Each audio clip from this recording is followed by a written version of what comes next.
Apple is being sued by the United States. Yes, that is a real headline that has happened today.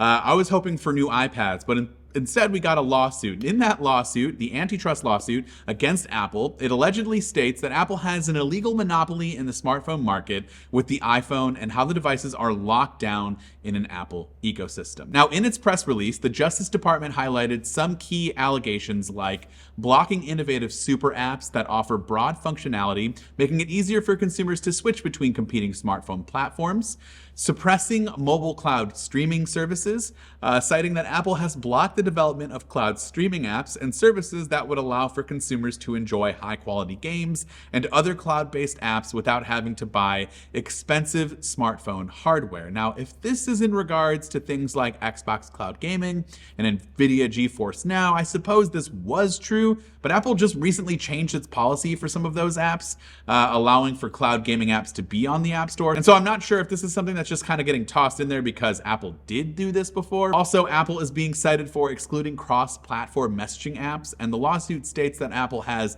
made the quality of those cross-platform messaging apps worse, less innovative, and less secure for users so that its customers have to keep buying iPhones. And lastly, Apple is also being sued for diminishing the functionality of non-Apple smartwatches and limiting third-party digital wallets, stating that Apple has limited third-party apps to not be able to offer the tap-to-pay functionality. Now, Apple has released a statement in response to all of this, and we'll get to that in just a minute, but I do want to give you more information about today's sponsor, Keeper. Ever wish you could just get rid of passwords forever? Don't we all? Luckily, passkeys are here and they're bringing us one step closer to a passwordless future. Keeper Security, the password manager that I use and the sponsor of today's video, now supports passkeys on iPhone and Android. What do you know? Not just keeping it to iPhone, but including all the devices and platforms out there. Keeper also supports passkeys in their browser extension, which means with Keeper, you can create and use both passwords and passkeys across any of your devices. Passkeys lets you log into apps and accounts the same way you unlock your phone with your fingerprint or facial recognition. And the most important thing is it's super secure. They're phishing resistant and support two-factor authentication by design. Unfortunately, many websites don't support passkeys yet, which is why Keeper lets you create and store passkeys right alongside all of those old-fashioned passwords that you still have to remember. It's actually wild to me that in 2024, I know so many people out there who don't use a password manager.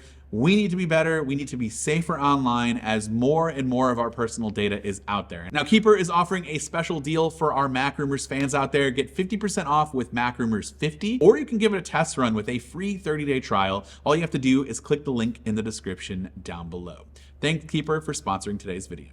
Now, as I mentioned earlier, Apple did share a statement with MacRumors about all of this, and I'm going to kind of read it, not completely verbatim, but it's going to sound like it's coming from Apple. And anyways, Apple says that this lawsuit threatens who we are and the principles that set Apple products apart in fiercely competitive markets. If successful, it would hinder our ability to create the kind of technology that people expect from Apple, where hardware, software, and services intersect. It would also set a dangerous precedent, empowering government to take a heavy hand in designing people's technology. We believe this lawsuit is wrong on the facts and the law, and we will vigorously defend against it. So again, that was Apple's statement. I do agree with some of it in the sense that I don't want the government coming in and talking about how technology should be designed or innovated upon. But I would love to hear from you in the comments down below. What do you think about this lawsuit? Who do you think is right or wrong? Or just share your general comments down in those comments. This has been Dan with MacRumors. Thanks so much for watching, and I hope to see you around in the next video.